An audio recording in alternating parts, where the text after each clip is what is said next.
Әлемдегі ең қарт стюардесса қайтыс болды. Сәлем достар, сіздермен бірге News.kz арнасы.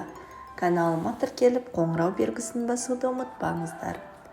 Әлемдегі жұмыс өтілі ең көп стюардесса Бет Нэш 88 жасында қайтыс болды. Ол 70 жылдан астам уақыт бортсерік болып қызмет еткен. Нэштің қайтыс болғанын оның жұмыс берушісі American Airlines хабарлайды.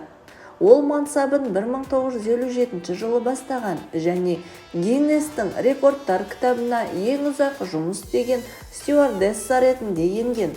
Бет бортсеріктің бірнеше буынын шабыттандырды дейді әуе компаниясының өкілдері.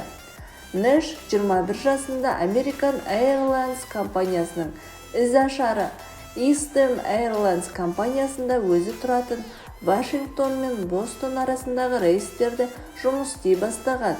Ол бұл қысқа бақытты түнде өз үйінде түнеу үшін әдейі таңдап алған.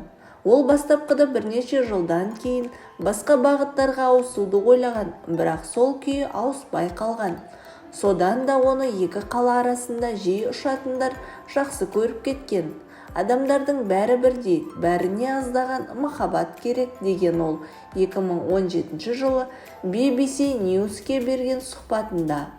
Кейбір америкалық ақпарат құралдарының хабарлауынша, ол 17 мамырда хосписте қайтыс болған.